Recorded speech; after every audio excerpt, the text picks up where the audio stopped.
ప్రస్తుతం అయితే నేను అఘోరి అమ్మ దగ్గర దీక్ష తీసుకోవడం జరిగింది. ఇది నా ఒక్కదాని నిర్ణయం కాదు. మా ఇంట్లో వాళ్ళు ప్రతి ఒక్కరు ఒప్పుకున్నాకే, వాళ్ళు ఇష్టపడ్డాకే నేను ఈ నిర్ణయం తీసుకోవడం జరిగింది. సో, అమ్మ నాకేం మాట ఇచ్చారంటే, నా ఫ్యామిలీ బాధ్యత, నా బాధ్యత. నేను ఒక బీటెక్ స్టూడెంట్‌ననమాట. నా స్టడీ పరంగా గానీ, ఏదన్నా బాధ్యత ఉంది అంటే, అమ్మే నన్ను సొంత కూతురులాగా, ఒక తల్లి సొంత కూతురిని ఎలా చూసుకుంటుందో అలాగే నన్ను చూసుకుంటా అని మాటిచ్చారు.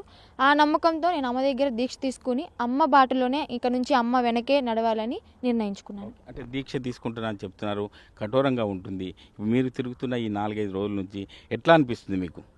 ఇప్పుడున్న జనరేషన్‌లో ఎంత కఠినమైనా గానీ నేను దీక్ష నేర్చుకుని ఒక ఆడపిల్లకి, నాలాంటి తోటి ఆడపిల్లకి సహాయపడాలని చెప్పి, నేను ఎంత కఠినమైన శిక్ష అయినా గానీ నేను తీసుకుంటానని చెప్పి అమ్మకి చెప్పి, వీటన్నిటికీ ఓకే అనుకున్నాకే నేను దీక్ష తీసుకోవడం జరిగిందండి. అంటే అమ్మ నంబర్ ఎవరు ఇచ్చారు మీకు? అంటే గతంలో ఇప్పుడు అఘోరి మాత ఇటు తెలుగు రాష్ట్రాల్లో తిరుగుతుంది కాబట్టి ఎవరు చెప్పారు మీతోని? ఎవరు చెప్పలేదు. అంటే కొంతమంది ద్వారా అమ్మ నెంబర్ నాకొచ్చింది.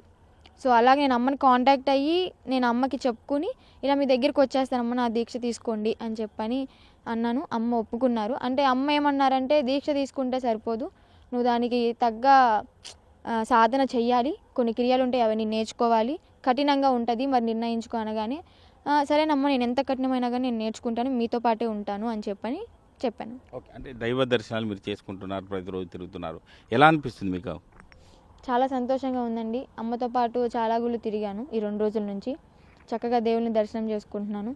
సో, అలాగే ముందు ముందు నేను దేవుడికి నా జీవితం మొత్తం పరమేశ్వరికి అర్పించుకుంటాను.